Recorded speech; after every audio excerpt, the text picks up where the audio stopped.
Hey, welcome to the Closing Beat, everybody. Happy Monday. Yeah, it's Monday. Welcome back. How you doing? Hope you had a good weekend. This is a quick stock market update show that we do, brought to you by Jazz Wealth Managers. That's us. We're financial advisors here with Jazz Wealth, and a small company, but hope you'll keep us in mind. If you have IRAs, you're working with an advisor or something, you need to roll over a 401k because you lost your job due to the virus. A lot of that going around right now. We'll hope you keep us in mind. We'll help get you on track and everything. We like to teach, and this is one of the ways that we sort of highlight what we like to do. We do like to teach on the day, and every Thursday we do a class just for customers there. And so, yeah, hope you'll check it out. Anyways, let's get started here today. Stock market. Good day for the stock market all around. Actually, that didn't update there. The Russell 2000 was actually positive on the day. The markets were higher. Let's just go over to the charts, take a look. We'll go over to the charts, look at the S&P today. Nice little day here, new highs here in the short term, looking pretty good overall. We were up overnight. This is another one of those days. You got to be careful. Don't let this mislead you here. About 4 o'clock in the morning, the markets actually bottomed out when the European markets opened up, and we started trending higher all throughout the morning. And right when the markets opened, we were already positive on the day by over 1%. You had good news out of the EU, good strong economic data over there. The virus has slowed down in a number of different metrics there that we track, and of course over a number of different states. So good news as far as that goes. And because of that, you got a recipe for the S&P to have a nice positive day today. It was not the best performing index of the day, though. However, the NASDAQ was. The NASDAQ adds over 1.5% on the day. 8 of the last 9 Mondays have been positive by 1% or more for the NASDAQ. So got a little bit of a streak going there. Almost back to new highs here on a closing basis anyways. And largely just led by tech stocks. Apple and Microsoft were the dominant force today. You're kind of getting used to that over and over again, day in and day out, like Groundhog Day. S&P was still strong on the day, but not the strongest overall. Just because of a little bit of weakness in Amazon. Not necessarily weakness, right? Amazon was down a little bit on the day. Facebook it actually finished down just a little bit. And Alphabet just a little bit lower. So those held back. They weren't bad days. They just held us back just a little bit in the S&P 500. We've got earnings season going on. Those are the stocks that are responding to earnings, and which is moving the S&P, and this week likely to do the same again. Here's a little update on earnings. So far this quarter, you've got 68% of stocks beating on earnings, 18% missing on earnings. That is a 20-year high in terms of stocks that are beating on earnings, with the 68% there overall. Much higher than expected. We go on over to the stocks beating on revenue. 69% of those beating on revenue, 18% missing as well. That's not a new high or anything, but in terms of stocks beating on earnings, that is what you have going on right now. Very, very interesting. The tech sector is ranks as the sector to beat the most on earnings overall. Oh, let's try it again. Maybe my little guy there. There we go. Tech sector hitting new 52-week highs here today. 90% of companies that have reported in the tech sector have beat on earnings. Communication services is the weakest sector in terms of earnings, at 57% of those companies beating. And utilities comes in a close second to last place. Utilities at 58%, second to last in terms of the worst performers overall.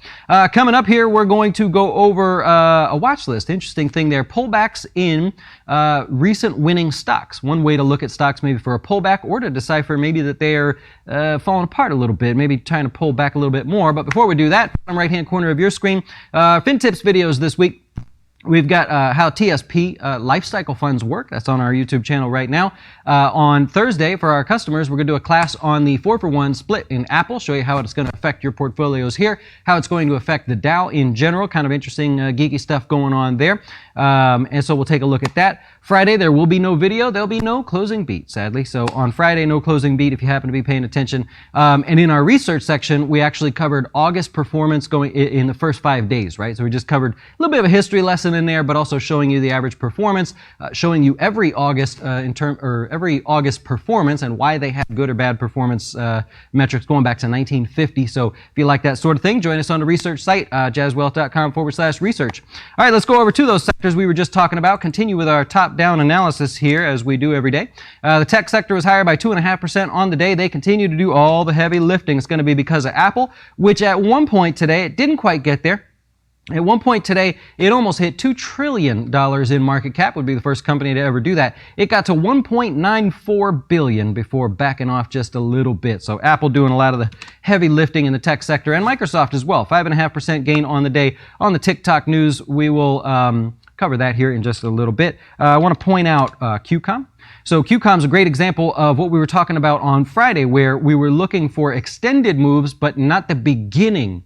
We wanted stocks that were extended after having a good run up already, and not stocks that were extended simply because of one day, which kicked off a new move there. That's a great example of that because that stock was up another 4% today. So a little lesson there between a couple days.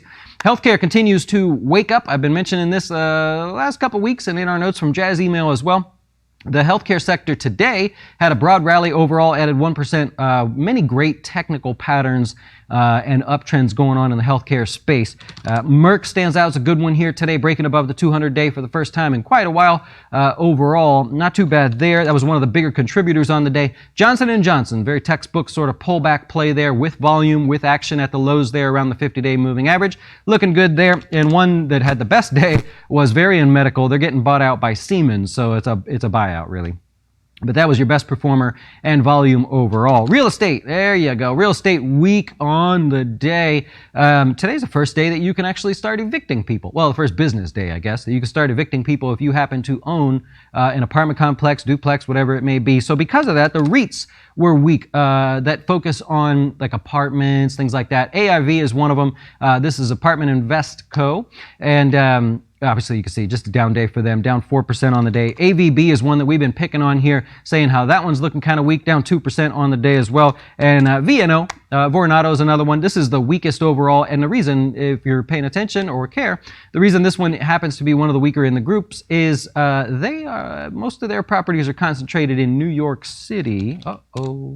Financials just chopping around here, still not really much to report there. Industrials around the 200-day moving average. We did a lesson on this last week about the stocks that were already showing strength while the industrials were kind of chopping around, not doing a whole lot. Today, Boeing recovering a little bit in the industrial space. That gives you about a 3% gain on Boeing after being a little oversold last week.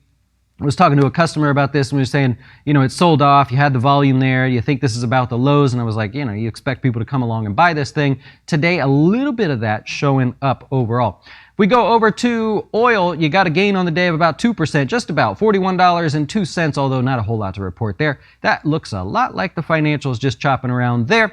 And if we take a look at gold about $1 higher on the day. 1987 is where it closed out, continuing to hold up there stubbornly, not wanting to pull back for those of you that are looking to buy gold or buy gold stocks. Newmont was in Barron's over the weekend. They had a positive article about them. There was another one, was it Anglo? No, Barrick Gold also. They said these two kind of standout names for them in terms of wanting to look at those types of gold mining stocks, which would participate in the price of gold moving higher. All right, moving over to new highs, new lows for the day. What you have is 40 new highs on the day, no new lows. Couple that stick out here, you got Rollins, a little bit of extended pattern, getting towards the end of maybe a short-term pattern there. So careful if you happen to own that one. Biomed, there's the breakout that we talked about. It was on our breakout list from the other day. Drew the line for you, and I left it there, apparently. So broke out today, adding another 3%. That's in the healthcare space, by the way, so you get a feel for healthcare waking up looking good. Dexcom, real sloppy breakout, hitting new 52-week highs, although not closing there. One of the better performers in the S&P, although it hasn't been in the S&P all year, but looking good. And Info, this was one of our breakout ideas from the other day, and I mentioned that it has this guy here. We did, I believe it was Friday, where we said, show me a number of stocks that are within 1% of making new 52-week highs, and they've got into that area at least 5 times over the last 2 weeks, so that kind of gave you a clue on some of these. So Market, which it's a data company there, did pretty good. You've also got Accenture. There you go. There's another one hitting new 52-week highs as well. These come from our breakout list there last week, and they're also notable new 52-week highs today. 1/4 of the list for your new 52-week highs today happen to be tech. About 1/4 happen to be healthcare. I mentioned some of them already, but you've got Agilent up there, or Agilent. I don't know how you say it. Looking good up there as well, 52-week highs. We mentioned it already, but Varian, that's the buyout there, so helping that sector as well. Whole Logic, this was a breakout from a while ago that just continues and continues and continues. And Danaher also looking really strong as well if you're paying attention there. All right, let's move on to a watch list here. We'll take a look at some of the cool things we got going on. Today's watch list, the goal is, I'll start with Twitter. Here's what we're looking for. we were saying, okay, how about if we find strong stocks that then started to pull back recently? Maybe it's a pullback, maybe it's the sign of a top. So the idea here was that it had to have a strong July. We wanted to see the strongest stocks sort by the strongest stocks in the S&P through the month of July. And then we said, just go back 5 days and show me any one of them that has a negative return. So one of the stronger ones in July, good grower, everything looks good. Twitter's an example. It was the 26th best performer in the S&P for the month of July. And over the last 5 days, it's down 3%. So just a little bit of a pullback after being a very, very strong stock overall. And today it pulled back a little bit more for you. Cincinnati Financial. Through the month of July, it was the 27th best, and over the last 5 days, down 6%. So it's just letting you know, stock's coming off the bottom here a little bit, and it started to pull back. All we're looking for is pullback stocks with very simple criteria there. Air Products doing the same thing, pulled back even more today. So stocks that had a very, very good month of July, up 19%, maybe went too far too fast. It's pulled back now 2%, plus today it's going to be about a 5% pullback on Air Product over the last 5 days. We go over to Waters, same idea here. Waters was up 18% in July, down 4.5%, plus a little 10 extra cents today, right to the 20-day moving average. So I don't know if these are interesting to you, but it's an idea. You got Laboratory. So these guys were up 16% through the month of July, had a great day, or great month, and down 3% overall to the 20-period moving average. And lastly, we'll go over to Transportation, Packer. So Packer was up 13.5%, down 1%. You catch my drift. I think I put in MSCI there as well for you. So it's another way to kind of hunt for stocks where you say, I want to buy something that's pulling back, but because the markets are moving higher, I don't want to buy stocks that are weak and pulling back, because that's already like apartments, right? The AIV and AVB, things like that. Those are pulling back because they're weak. I want to see stocks that already did well and now they're pulling back, maybe giving me an opportunity inside of a strong pullback. So the criteria for the watch list today was stocks that had the best July that we could find, right? Rank them by performance, then take the last 5 days and compare those two numbers. So we had 19% gain over the last 5 days. Was it negative? No. Move on. Great gain in July. Was the last 5 days negative? Yes. Put that on a list. And so that's basically how that breaks down. All right, we'll go over to, how about some stocks in the news here? You want to take a look at a few things. Not all earnings today. ADT, great move on ADT. This is a home security company. They struck a deal with Google to work with them actually on smart home security. And Google is going to own 6.6% of ADT. They paid $450 million to participate in that. Investors clearly happy with that one, so there you go. McKesson, great reversal here today, reversing the last 6 days worth of gains overall. Beat on earnings by 38 cents, and they raised guidance. We've been talking about that over the last 2 weeks. We weren't expecting companies to raise guidance going forward. Turns out a lot of them are raising guidance. The ones that raise guidance are outperforming. I shared a watch list with you of the companies, at least as of that moment. Moving on. Kansas City Southern, great day. Following up on the volatility from the other day, Kansas City Southern is going to be potentially bought out. Private equity groups circling around Kansas City. Bloomberg, I think, was the one that reported that one, and so that one continues today. Microsoft hitting new 52-week highs today. Very interesting governmental sort of transition of maybe TikTok. Microsoft says, hey, we're thinking about buying the U.S. part of TikTok, and asked the president if that would be allowable. If they did that, would he not ban them? President basically said, I'll give you until September 15th, I believe it was. If you can arrange a deal by September 15th, we will not ban them. If you cannot arrange a deal, we will ban them. So Microsoft, for some reason, is the only one that's bidding for the company that may or may not be for sale anyways. I don't know. A little bit of drama. There's something going on. Interestingly, when Trump left my neighborhood on Friday, that's when he tweeted that out. So kind of cool, like local news.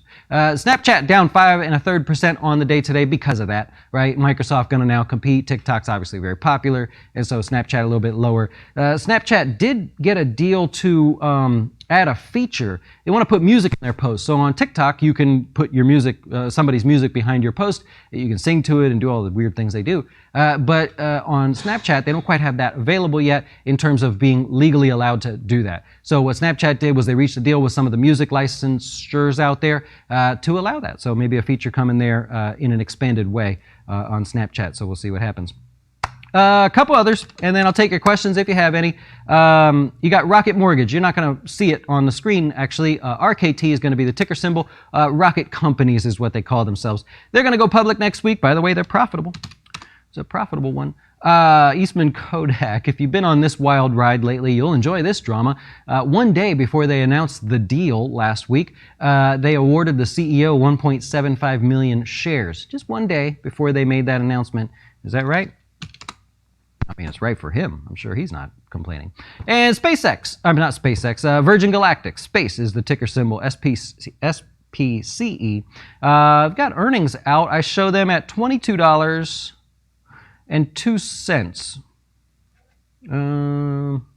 Yep, yeah, that's it. Yep, down 8%, about 8 1/3% here after hours back to these lows. So, I mean, the stock's volatile anyways. It's not that big of a move overall, but they reported earnings. We'll try to cover a little bit more of that for you tomorrow. And what else? Is Nikola?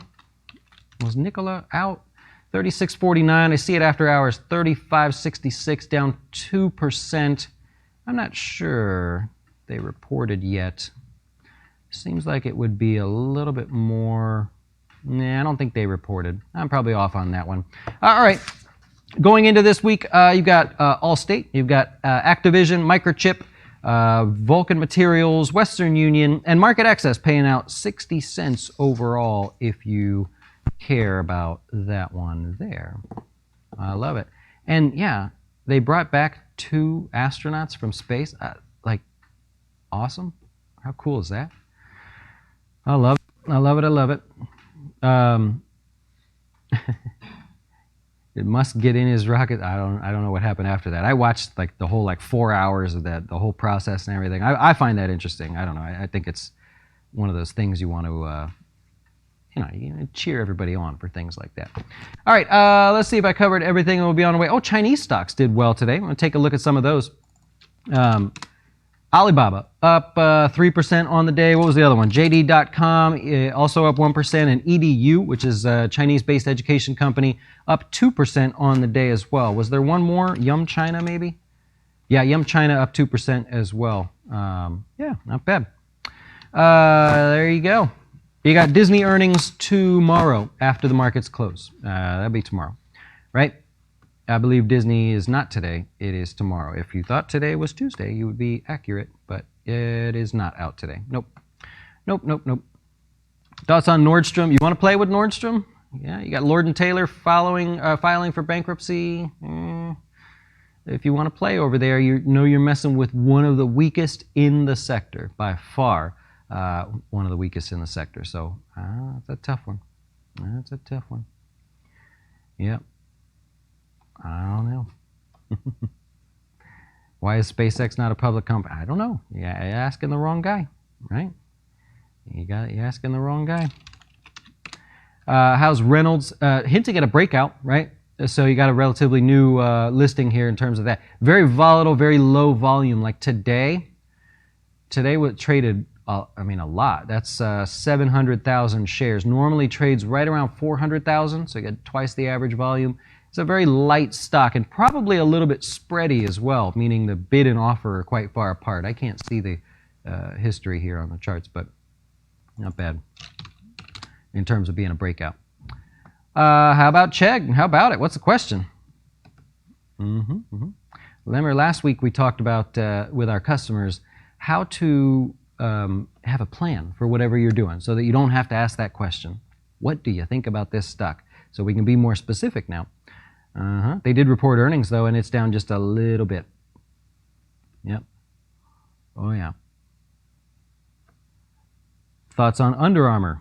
What's the thought, right? It's also a very weak stock. In general, very weak and sideways, but what's the question? Can Boeing survive? Yes, Boeing will survive. They will be fine. They now have enough money, plenty of money. Yep. Oh, yeah. That was largely known. So the question is thoughts on Marathon selling Speedway to 7-Eleven, I think it was.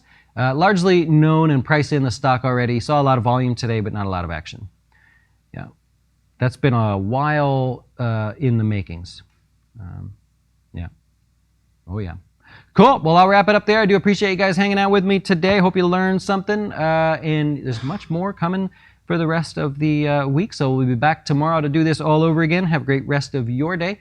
And yeah, thanks for watching. Hey, hit the thumbs up, subscribe button. I'm supposed to say that every day. I never remember. I got all this stuff to remember. I never remember. Hit the button. Help us out. Enjoy.